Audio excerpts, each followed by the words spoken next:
बहुत बहुत स्वागत आपका इस सत्र में। फ्रेंड्स, हम साहिब श्री गुरु तेग बहादुर जी के जीवन पर और उनकी वाणी पर विचार कर रहे हैं।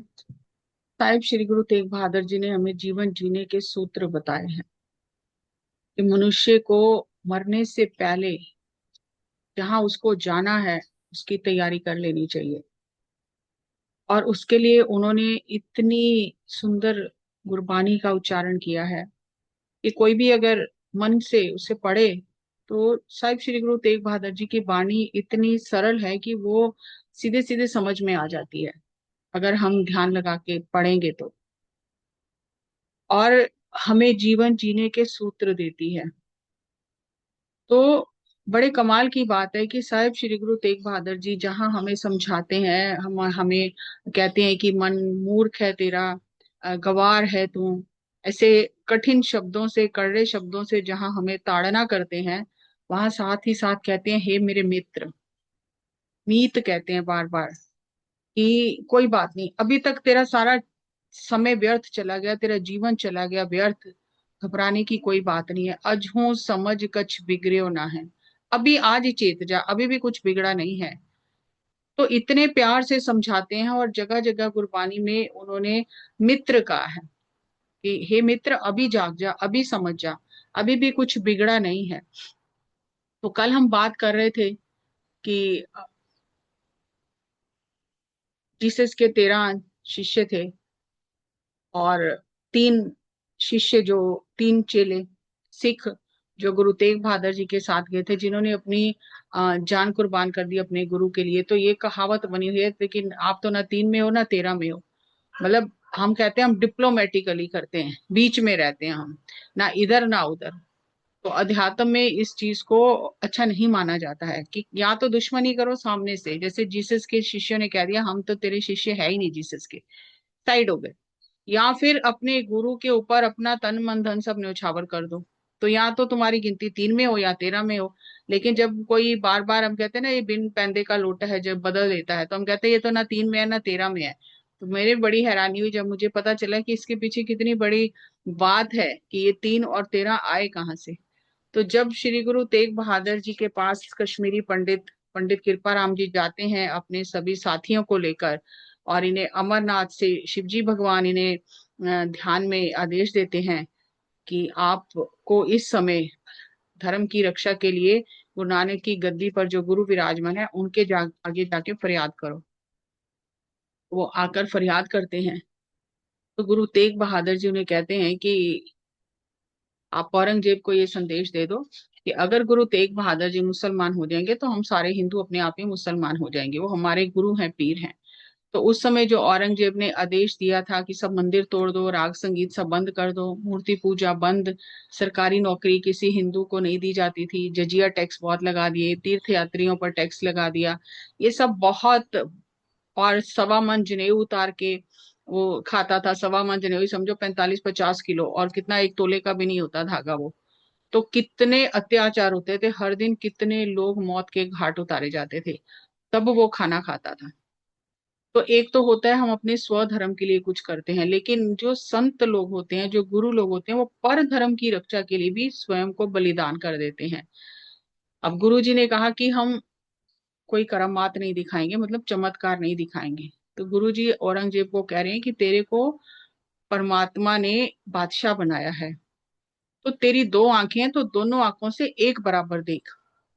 और उस समय कहते हैं कि औरंगजेब जैसे काबा, उसने अपने उपहार भेजे।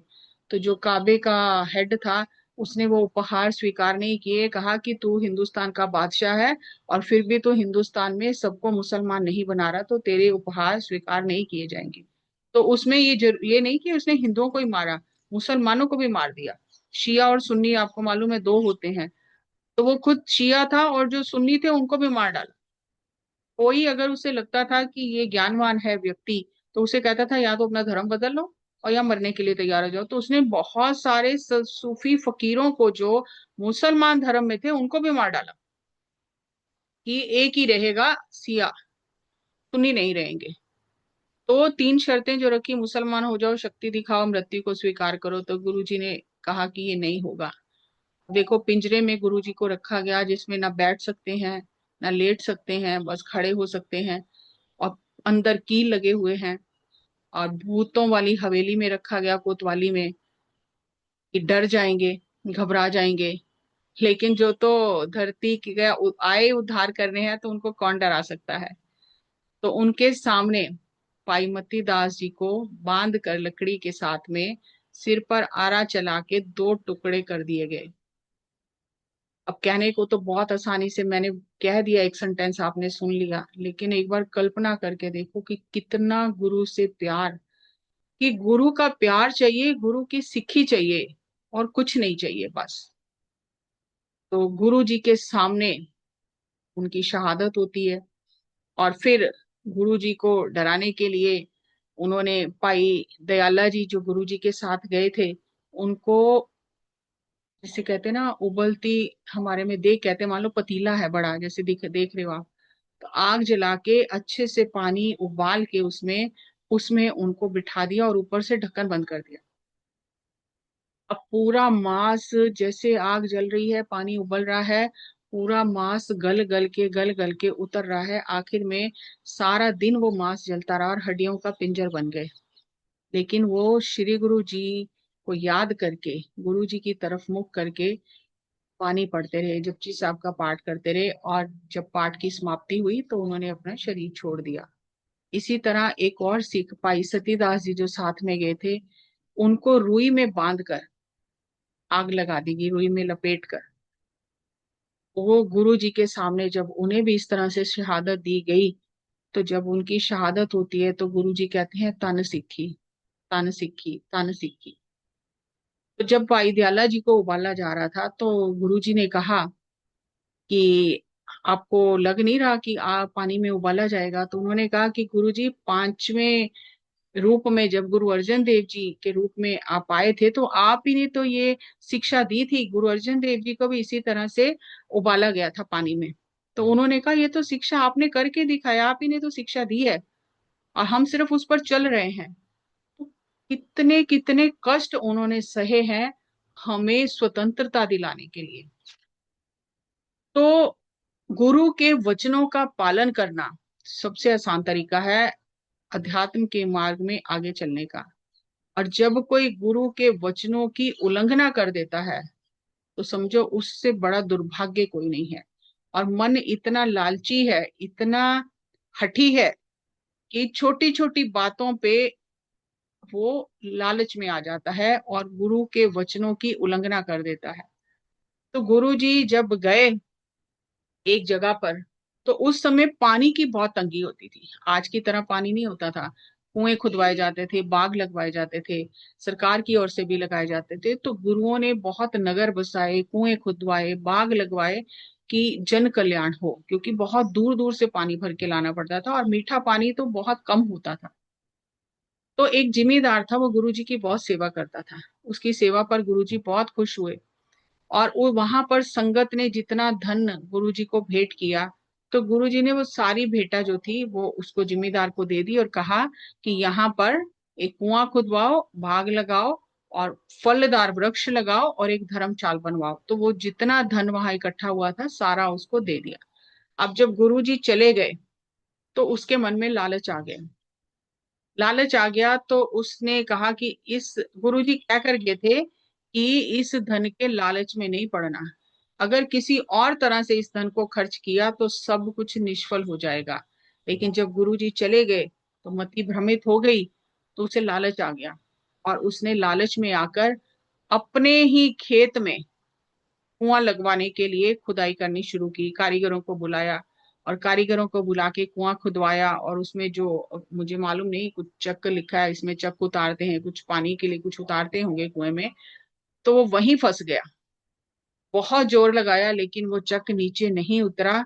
और आज तक वो कुएं की खुडल वैसे की वैसे है, और जिम्मेदार का खेत उजड़ गया, उजाड़ हो गया पूरा।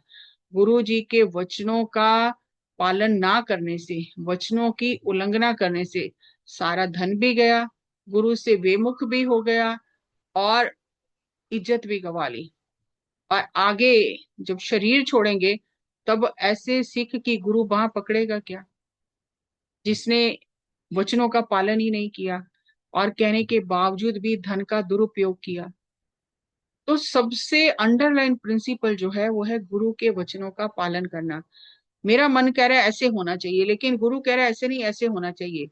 तो दो ही रास्ते हैं, या तो मैं अपने मन की मर्जी करूं, अब मन की मर्जी करूंगी तो फिर मेरा गुरु से नाता टूट गया।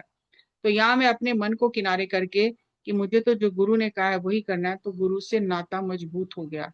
तो ऐसी साखियां हमें सिखाने के लिए, हमें सबक सिखाने के लिए, हमें समझाने के लिए होती हैं कि मन के पीछे लगकर अगर हम फैसले करते हैं तो फिर हमारे फैसले गलत हो जाते हैं। लेकिन जब हम गुरु की ओर मुख करके, गुरु के वचनों को आगे करके, गुरु के कहे अनुसार जब फैसले करते हैं, तो हमें इस लोक में भी और परलोक में भी सुख मिलता है।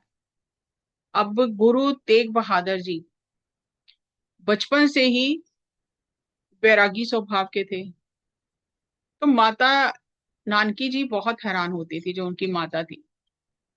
जब गुरु तेग बहादुर जी संगत में जाते थे, कल भी हमने बात की, तो गुरु हरगोविंद जी उन्हें अपने पास बिठा लेते थे, बहुत सम्मान करते थे।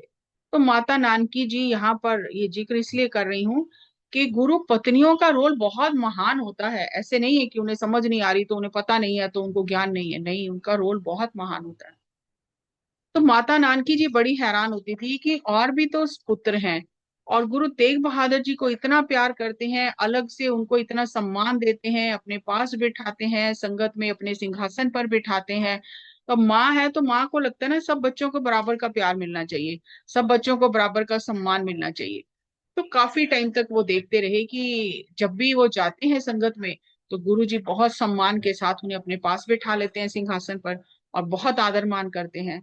तो फिर माता नानकी जी से रहा नहीं गया एक दिन कि आज तो मैं जरूर बात करूंगी, आज तो मैं जरूर पूछूंगी।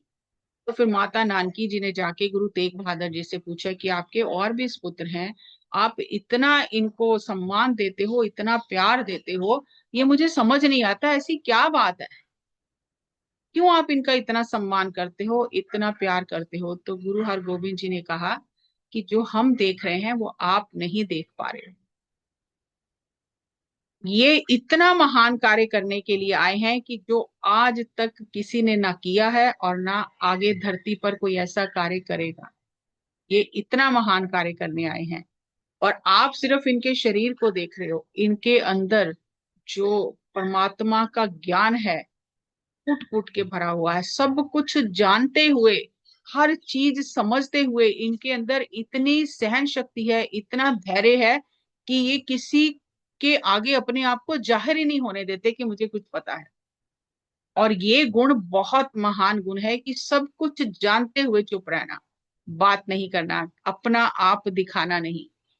और फिर गुरु जी ने कहा कि आगे जाके इनके घर में ऐसा योद्धा होगा जो मुगलों की जड़ें उखाड़ देगा और इनको साधना करके उसके लिए तैयारी करनी है। ये गुरु नानक की गद्दी के वारिस बनेंगे। जब माता नानकी जी से ये सब बातें गुरु तेग बहादुर जी ने की, तो माता नानकी जी को धीरज आ गया।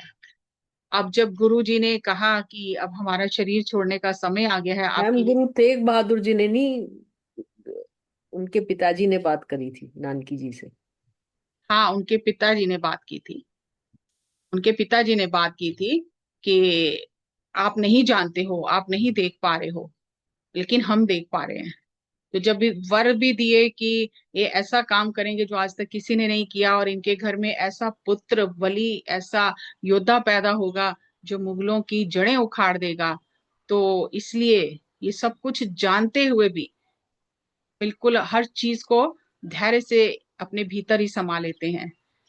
तो जब गुरु हरगोविंद जी शरीर छोड़ने लगे और उन्होंने कहा कि आप बाबा बकाले चले जाओ, अब देखो कहाँ तो माता गुजरी जी, माता नानकी जी इतने सेवादार हैं, सिख संगत इतना सम्मान करती है, आगे पीछे लोग घूमते हैं, हर चीज है, और कहाँ वो कह रहे हैं कि आप बकाला चले जाओ।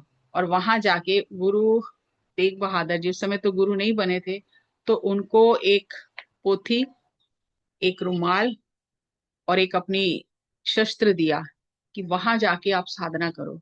तो वहां बाबा बकाला आज हम कहते हैं, तो वहां गुरु तेग बहादुर जी ने 26 साल 9 महीने 13 दिन साधना की।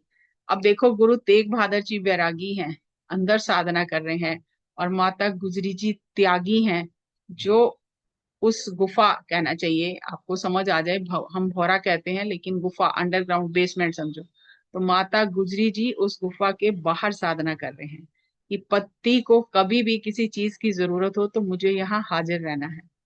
तो उन्होंने, वो वैराग्य की मूर्त है और माता गुजरी जी त्याग की मूर्त है। तो सारी जवानी साधना में बिताई। बहुत छोटी उम्र में माता जी की शादी हो गई थी, और सारी जवानी साधना में बिताई। और जब उनके घर में प्रकट होने के बाद गोविंद राय जी का जन्म होता है, उस समय गुरु तेग बहादुर जी की उम्र 45 साल है, और माता गुजरी जी की उम्र 42 साल के करीब है। अब औरंगजेब की नीति ये थी कि आपस में राजाओं को लड़ाओ, राजपूतों को, मराठों को, इनको आपस में लड़ाओ।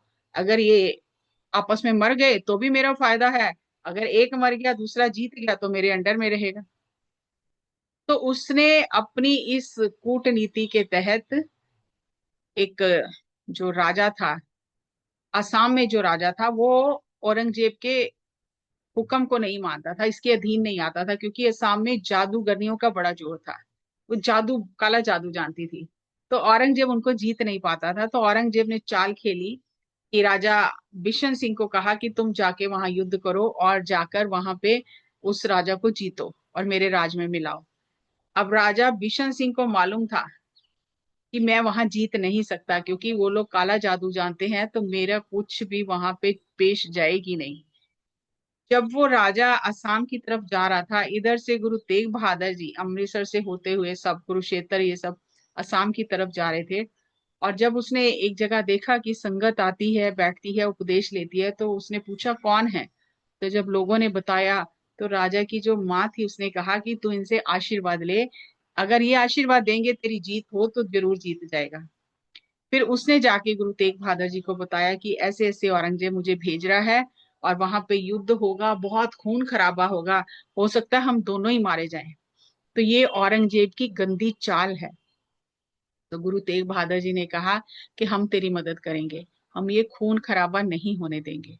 अब आप देखो कि 33 साल बाद माता गुजरी जी ने गर्भ धारण किया है, और वो पटना पहुंचे हैं जब, और इधर गुरु जी ने देखा कि मानवता को बचाने के लिए इतना जो खून खराबा होगा, इतना जो युद्ध होगा, इतनी जानें जाएंगी बिना कारण, और औरंगजेब तो चाहता यही है कि सब आपस में लड़ लड़ के मर जाएं।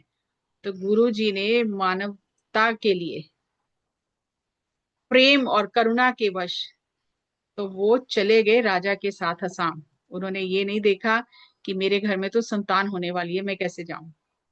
तो अपना जो मानवता के प्रति धर्म था उससे निभाने के लिए वो राजा के साथ चले गए। अब वहां भी जो दूसरा राजा था उसने बहुत जादूगरनियां भेजी, बहुत कुछ किया। इस राजे को तो, राजा बिशन सिंह को तो पता था हम जीत ही नहीं पाएंगे, वो तो पहले ही जानता था। तो जब जादूगरनियां आई और उन्होंने पेड़ उड़ाए, आंधियां तूफान किया, तो गुरु जी ने तब राजा को कहा कि तो मूल मंत्र का पाठ लिख के दिया, और कहा ये तोप के गोले के साथ ये चला दे, और जहां तक आवाज जाएगी जादू का असर ही नहीं होगा। तो जब राजा ने चलाया तो वो जादू का असर नहीं हुआ, क्योंकि वो राजा जो था वो जादूगरों के भरोसे सब करता था। अब जब जादू का ही असर नहीं हुआ तो वो वैसे लड़ाई में उतना होशियार नहीं था, वो तो जादू के बल पे करता था। फिर उसने आके गुरु जी से क्षमा मांगी। तब जादूगरनी जो थी उसने कह दिया कि यहाँ हमारा जादू नहीं चलेगा, हम हार गए, यहाँ हमारा जादू नहीं चलेगा। तब राजा ने आके क्षमा मांगी, गुरु जी ने दोनों राजाओं की सुलह कराई, और जो इतना खून खराबा होना था, जो इतनी मार काट होनी थी, वो सब गुरु जी की वजह से बच गई। और गुरु जी ने उन्हें कहा कि प्रेम से रहो। तो फिर वो दोनों राजाओं ने मिलकर वहां पर, जहाँ जो ढाल होती है जिसपे तलवार का वार रोकते हैं, तो उस समय वहां पे उतना कुछ उनके पास नहीं थी व्यवस्था। तो जितनी सेना थी, तब उन्होंने ये सलाह की कि यहाँ गुरु जी की याद में हमें एक बड़ा सा एक थड़ा बनाना चाहिए। जहाँ पे गुरु जी ने विराजमान होके हमें उपदेश दिया है। फिर वो जितनी सेना थी वो अपनी ढालों में मिट्टी भर भर के एक टीला बनाया और गुरु जी के लिए स्थान, एक याद बनाई। आज भी वो याद और वो गुरुद्वारा कायम है। तो अब जब गुरु जी को पता चला कि गोविंद राय जी का जन्म हो गया है, प्रकाश हो गया है, तो गुरु जी ने ये नहीं कहा कि अब मैं जा रहा हूँ, मेरे घर इतने सालों बाद साहबजादा हुआ है तो मैं तो जा रहा हूँ, नहीं। वो जब तक वहां का काम पूरा नहीं हुआ, जब तक वहां पे अमन चैन नहीं हुआ, जब तक वहां लोगों को सीधा रास्ता नहीं दिखाया, धर्मशाला बनवाई, सत्संग कराया और सबको गुरु नानक की वाणी से जोड़ा, तब तक गुरु जी वापस नहीं आए। और जब गोविंद राय जी 5 साल के हो गए थे, तब पहली बार आकर गुरु तेग बहादुर जी गोविंद राय जी से मिलते हैं। एक बार सोच के देखो कि महान जो गुरु होते हैं वो कितने महान कार्य के लिए आते हैं। हम तो ऐसे सोच भी नहीं सकते। हम कहेंगे सब लोक कल्याण बाद में कर लेंगे, पहले तो हम घर जा रहे हैं, हम तो जाके खुशियां मनाए, बाद में देखा जाएगा लोक कल्याण, हमने समझा तो दिया ही है। लेकिन नहीं, गुरु की ऊर्जा, गुरु की उपस्थिति, गुरु का ज्ञान जब मनुष्य के भीतर प्रवेश करता है तभी बदलाव आता है। गुरु जी ने क्या किया, उनके भीतर बदलाव किया वाणी से। समझाने से किसी को समझ नहीं आती है, समझाते रहो तो किसी को समझ नहीं आती। तो गुरु नानक देव जी से लेके गुरु गोविंद सिंह जी तक उन्होंने मनुष्यों के भीतर के विचारों को बदला है। तो बड़े बड़े डाकू, खूंखार, जो मांसाहारी थे, राक्षस थे, जादूगर थे, उनके हृदय को परिवर्तित कर दिया और उन्हें फिर हृदय परिवर्तित करके गुरु नानक की सिक्खी के प्रचार में लगा दिया। तो ऐसा है हमारे गुरुओं का इतिहास। केवल यही नहीं है कि उन्होंने आके कुर्बानी दे दी और शीशगंज, ये शीशगंज से शीशगंज की यात्रा है, दिल्ली के शीशगंज से अनंतपुर साहब के शीशगंज की यात्रा है। बहुत ही भाव विभोर करने वाली साखियां हैं हमारे अंदर। वो गुरुओं ने जो हमें सिखाया है, करुणा, प्रेम, दया, उसका कुछ अंश हमारे अंदर उतर जाए तो ये धरती स्वर्ग हो जाए। जो मुझे समझ में आया मैंने आपको बताया। Thank you.